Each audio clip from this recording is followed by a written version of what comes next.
Far below the ocean's surface lies a city beneath the sea, a silent and deadly weapon, patrolling the depths undetected. This is the U.S. nuclear submarine, one of the Navy's most vital assets. Submarines have been an integral part of the U.S. Navy since the early days, starting with the USS Holland, commissioned in 1900. Over the decades, these vessels have evolved dramatically, incorporating cutting-edge technology and advanced weaponry. Inside, men and women live and work in an environment few can imagine. Life aboard these vessels is not for the faint of heart. Let's take a closer look. The day begins early, often well before dawn. Submariners rise from their bunks and move swiftly through their morning routines. Given the limited space and the need for efficiency, these routines are streamlined to the essentials. There's little room for personal privacy. Every task, from brushing teeth to getting dressed, is done with precision, as the tight schedule leaves no time for delay. The crew operates on a 24-hour cycle, typically divided into 3 shifts, known as watches. Each watch lasts 8 hours, during which submariners perform their assigned duties. Afterward, crew members have a few hours to rest, engage in training, or attend to other responsibilities before the cycle begins again. This rotating schedule ensures that the submarine is always fully operational. In such a confined environment, space is a luxury that submariners cannot afford. Living quarters are cramped, with every inch of space creatively utilized. Most submarines are equipped with bunk rooms that house multiple racks, the small beds where crew members sleep. These racks are stacked 3 high and arranged in tight rows, with only a narrow space between them. Privacy is limited to a small curtain that can be drawn around the bunk. Given the limited number of bunks compared to the crew size, submariners often have to share sleeping spaces in a practice known as hot bunking. In this arrangement, 2 or more sailors rotate between the same bunk, using it at different times according to their watch schedules. When one sailor is on duty, another is sleeping in the same bed, ensuring that every bunk is in nearly constant use. Storage is another challenge in the submarine's confined space. Personal belongings must be kept to a minimum, with each sailor allotted a small locker and a drawer under their bunk. The daily routines, the efficient use of space, and the close quarters all contribute to the unique and challenging environment that submariners call home. They face a unique set of psychological and environmental pressures that can be daunting, requiring a level of mental resilience that few other professions demand. One of the most significant challenges is isolation. For months at a time, submariners live and work in an enclosed metal tube deep beneath the ocean's surface, far removed from the outside world. The lack of natural light is one of the most striking aspects of this isolation. They go for extended periods without seeing the sun, which can disrupt their circadian rhythms and make it difficult to keep track of time. The absence of natural light and fresh air can lead to a condition known as submarine syndrome, where people may feel disoriented or depressed due to the unnatural environment. Communication with the outside world is also extremely limited. While on the surface, submariners might be able to send and receive emails, but even this connection is sparse and strictly monitored for security reasons. There are no phone calls, no social media, and no instant messaging. This separation from family and friends can weigh heavily on the crew, particularly during long deployments. Just a quick moment before we unveil the rest. If you're new here, consider subscribing to this channel. Stay up to date and never miss out on the latest insights. Another constant challenge is the relentless noise and vibration. Unlike the calm, silent scenes often depicted in movies, a submarine is a noisy place, filled with the hum of machinery, the whir of fans, and the thrum of the nuclear reactor. These sounds are a constant backdrop to life underwater. The vibrations caused by the engines and other equipment are another factor that the crew must adapt to. These vibrations can be felt throughout the vessel, adding to the overall sensory experience of living in a submarine. The noise and vibration can make it difficult to sleep, concentrate, or even communicate effectively. Over time, these factors can contribute to fatigue and irritability, which is why submariners must find ways to mitigate their impact. One common adaptation is the use of earplugs, which help reduce noise levels and make it easier to rest in the cramped sleeping quarters. The vessel's design also incorporates sound-dampening materials and insulation to minimize noise and vibration as much as possible, but these measures can only do so much. Despite these challenges, submariners develop a remarkable ability to thrive in their environment. They adapt to the constant noise and vibration, finding ways to rest and recharge. In such an environment, every aspect of daily life takes on added significance, and one of the most important elements is food. Here, food is more than just sustenance, it's a lifeline for maintaining morale and camaraderie among the crew. Good food has the power to uplift spirits, create moments of comfort, and bring a sense of normalcy to the intense and often stressful environment of life underwater. The submarine's galley, though compact, is equipped with modern cooking appliances, including ovens, fryers, and refrigerators, allowing the culinary specialists to prepare a variety of meals. The kitchen staff works tirelessly, often starting hours before mealtime. Despite the space constraints and the challenges of cooking in a constantly moving vessel, the quality of food is consistently high. The menu is carefully planned, offering a variety of dishes to keep the crew satisfied and healthy. Fresh fruits and vegetables, meats, and even comfort foods like pizza and fried chicken are regularly featured, ensuring that the meals are both balanced and enjoyable. Meals are typically served buffet style, with the crew eating in shifts to accommodate the limited seating. The mess hall, where the crew gathers to eat, is a central hub of life on the submarine. It's a place where sailors can relax and enjoy a moment of respite from their duties. As mentioned earlier, aboard a submarine, every crew member has a critical role to play. The crew is divided into various departments, each responsible for different aspects of the submarine's operations. Among the most important are the engineering department, the operations department, and the navigation department. Let's see what they do. The engineering department is the powerhouse of the submarine, responsible for maintaining the submarine's propulsion systems, electrical power, and other mechanical systems. This department includes the engine room crew, who ensure that the nuclear reactor and propulsion systems run smoothly, providing the power needed to keep the submarine moving and its systems operational. Engineers are also responsible for the vital task of managing the submarine's atmosphere, ensuring that the air remains breathable and that carbon dioxide levels are kept in check. The operations department handles the tactical aspects of submarine missions. This includes the crew in the sonar room, who are the submarine's eyes and ears underwater. Using advanced sonar systems, they monitor the surrounding environment for potential threats, such as enemy submarines, ships, or underwater mines. The operations team also manages the vessel's weapon systems, readying torpedoes and missiles for deployment when necessary. The navigation department is tasked with guiding the submarine safely through the depths of the ocean. This department includes the navigator and their team, who are responsible for charting the vessel's course, avoiding underwater obstacles, and ensuring that it remains undetected as it carries out its mission. In addition to these core departments, there are other specialized teams, such as the communications department, which ensures secure and reliable communication with the surface, and the supply department, which manages the food, water, and other essential supplies during long deployments. Moving on to the technologies deployed, submarines rely on some of the most advanced systems in the world. These technologies ensure that submarines can operate effectively in environments where traditional methods of navigation and communication simply do not apply. Among the most important ones are the digital photonics masts and sonar systems. The digital photonics mast is a modern replacement for the traditional periscope, offering a significant technological leap. Unlike the periscope, which physically extends above the water to provide a visual of the surface, the photonics mast uses an array of high-resolution cameras and sensors to capture images and data. These images are transmitted digitally to the control room, where they are displayed on monitors for the crew to analyze. This system provides several advantages. It allows for 360-degree vision, can be used at various depths, and enables multiple crew members to view and interpret the data simultaneously. The use of photonics masts enhances the submarine's stealth, as it minimizes the time and height at which the mast needs to be exposed above the water's surface, reducing the risk of detection by enemy forces. Sonar systems are another critical component. They serve as the submarine's ears, allowing it to detect and track objects in the water, such as other submarines, ships, or underwater obstacles. There are two main types of sonar, passive and active. Passive sonar listens for sounds in the environment, such as the noise made by an enemy ship's propellers, without emitting any signals that could give away the submarine's position.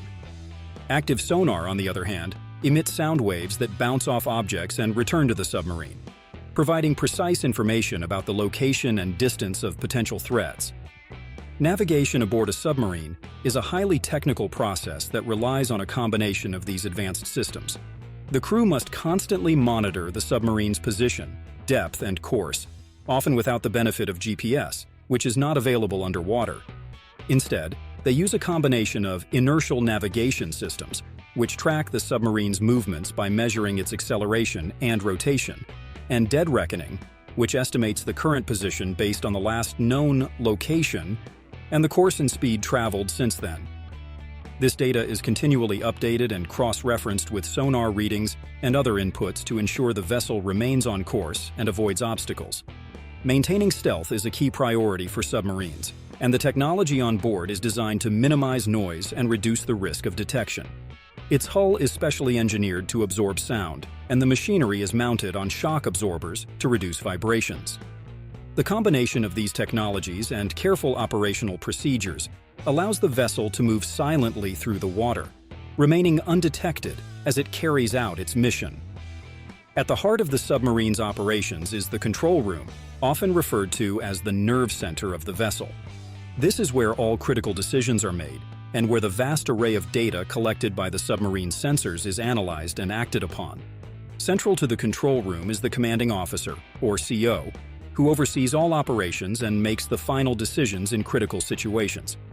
The CO relies on input from various specialists, including the navigator, sonar operators, and weapons officers, each of whom provides expert analysis and recommendations based on their specific areas of responsibility. The room is equipped with an array of monitors and control panels, allowing the crew to access and manipulate the submarine's systems with precision. The fire control system, for instance, is used to manage the submarine's torpedoes and missiles, allowing the crew to select targets, set firing parameters, and launch weapons when necessary. Meanwhile, the navigation console is where the navigator and their team plot the vessel's course, adjusting for changes in depth, obstacles, and tactical considerations. Communication within the control room is constant, with the crew exchanging information rapidly and efficiently to ensure that the submarine operates smoothly. The room is also the center of damage control operations. If an emergency arises, such as a fire, flooding, or mechanical failure, decisions about how to respond are made here. The crew must act quickly to contain the problem, often while continuing to navigate and maintain the submarine's stealth. To be able to respond to any situation at a moment's notice, submariners undergo rigorous and continuous training, participating in a wide range of drills that simulate potential emergencies. One of the most critical ones is the fire drill. A fire on a submarine is one of the most dangerous situations imaginable, given the enclosed space and the limited options for evacuation. During a fire drill, the crew practices donning protective gear, deploying fire suppression systems, and working to extinguish the flames as quickly as possible. These drills are conducted regularly, with different scenarios introduced to keep the crew alert and prepared for any variation of a fire emergency. Emergency escape procedures are another crucial aspect of submarine training. In the event that the submarine is compromised and cannot return to the surface, the crew must be able to evacuate safely. Thanks to the Submarine Escape Training Tower, or SET, submariners are trained in the use of escape trunks, which are specially designed chambers that allow for controlled ascent to the surface. The crew practices sealing the trunks, equalizing pressure, and using escape suits that provide buoyancy and protection from the cold water. Another essential part of continuous training is the emergency scenario drill, which covers different potential crises, from flooding to equipment malfunctions. Submariners practice these drills in realistic conditions, often with simulated power outages, smoke, or other challenges to make the experience as close to real life as possible. Having mastered various emergency procedures, submariners also undergo specialized drills that focus on the operation and handling of the submarine's most important weapons, its torpedoes. These are a key part of the arsenal, and their effective use requires precision, expertise, and careful coordination. The process of loading a torpedo begins in the torpedo room, where the weapons are stored and maintained. Each torpedo is typically around 20 feet long and weighs over a ton. The crew places it onto a loading tray, ensuring it is perfectly aligned with the launch tube. Once the weapon is loaded, the next step is aiming.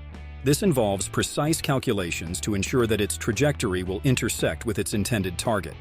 The sonar team plays a crucial role here, providing real-time data on the target's location, speed, and direction.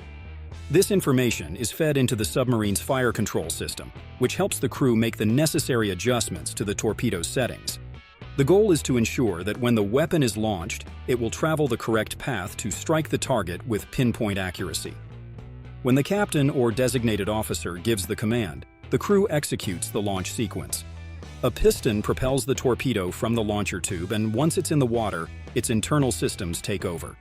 The weapon is self-propelled using its onboard guidance system to home in on the target. Submariners are trained to monitor its progress, making any necessary adjustments as it moves toward its mark. These practice torpedoes are not armed with live warheads. After completing its simulated mission, they typically shut down its propulsion and begins to float to the surface. They are recovered and returned to a naval base or testing facility for analysis.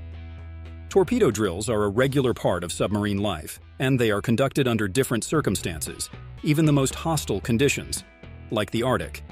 But in this case, as you might expect, the recovery operation is a bit more complicated. In this scenario, helicopters are dispatched to the anticipated recovery site, where they transport specialized gear and personnel to assist in the operations. U.S. Coast Guard divers descend into the freezing waters several feet below the ice sheets, locate the torpedo, secure it, and bring it back to the surface. Besides drills, maintenance is another top priority. The integrity of the vessel and the safety of its crew are paramount. Routine maintenance aboard a submarine is a continuous process, with every system requiring regular checks and upkeep to ensure optimal performance. Given the complexity of these vessels' operations, maintenance tasks are meticulously planned and carried out with precision. One of the key areas is the heat exchange system. This system is responsible for managing the submarine's internal temperature, ensuring that the nuclear reactor and other critical systems operate within safe parameters. Technicians regularly inspect the heat exchangers, checking for any signs of corrosion, blockages, or leaks. They ensure that the system is functioning efficiently, as any failure in heat management could lead to overheating and potentially catastrophic consequences. Filters and air quality are another crucial focus of routine maintenance. Submarines operate in a closed environment where fresh air is limited, so maintaining air quality is essential for the health and safety of the crew. Its ventilation system includes a series of filters designed to remove carbon dioxide, particulate matter, and other contaminants from the air. These filters must be regularly checked and replaced to ensure that the air remains breathable. Technicians also monitor oxygen levels and other atmospheric conditions, making adjustments as necessary to maintain a safe environment. The propulsion system is the heart of the submarine's mobility, and keeping it in top condition is vital for the vessel's ability to navigate and execute its missions. This includes regular inspections of the nuclear reactor, which powers the submarine, as well as the electric motors and the drive shaft that propels the vessel through the water. In addition to these critical systems, routine maintenance also covers a wide range of other tasks, from checking the integrity of the hull to inspecting the submarine's weapon systems. When a submarine requires more extensive maintenance that cannot be performed while it is submerged, it must be brought to a dry dock. Dry docking is a crucial process that allows for a thorough inspection and repair of the hull and other exterior components that are normally underwater. The process begins with the vessel being carefully navigated into a narrow basin known as the dry dock. Once the submarine is securely in place, the dry dock is drained of water, leaving the vessel resting on a series of supports. During dry dock maintenance, the hull is thoroughly inspected for signs of wear, corrosion, or damage. Any necessary repairs are carried out, including welding, patching, or even replacing sections if needed. The hull is also often repainted with specialized coatings that help reduce drag in the water and protect against corrosion. The propellers and rudders are another focus of dry dock maintenance, as these components are critical for the vessel's maneuverability and efficiency. Additionally, the propulsion shaft, which connects the submarine's engine to its propellers, is checked for alignment and integrity. The dry dock period is also an opportunity to perform maintenance on the vessel's ballast tanks and vents, which are essential for controlling buoyancy and enabling the submarine to dive and surface. Once all necessary maintenance and repairs have been completed, the dry dock is gradually reflooded, and the submarine is carefully floated back into the water, prepared for its next mission. As we have seen, life aboard a submarine is intense and demanding, with long hours of duty and the ever-present challenges of operating in a confined, isolated environment. To maintain high morale and ensure that the crew remains mentally and physically resilient, recreational activities and camaraderie play a crucial role. Despite the tight quarters and the absence of many amenities found on land, submarines are equipped with various forms of entertainment and exercise facilities. One of the most popular pastimes is watching movies. Submarines are equipped with a library of films and television shows that the crew can watch in the mess hall or designated recreation areas. Movie nights often become a communal event. Playing games is another favorite way for submariners to relax. Card games, board games, and even video games are common, and the crew often organizes friendly competitions. For those who prefer physical activity, most submarines have a small onboard gym equipped with basic fitness equipment. But perhaps the most important factor in maintaining morale aboard a submarine is the sense of camaraderie that develops among the crew. The close quarters and shared challenges create an environment where strong bonds are formed, and these relationships are essential for sustaining morale during long deployments. The men and women who serve aboard submarines are among the most dedicated and resilient members of the military. Their commitment to their duty, their country, and to each other is nothing short of extraordinary. It takes a special kind of person to choose the life of a submariner. It requires courage to operate in such a dangerous and isolated environment, discipline to maintain the highest standards of performance under pressure, and a deep sense of duty to protect and serve. Submariners are the embodiment of these qualities, standing ready to defend their nation from threats that may lie unseen in the depths of the ocean.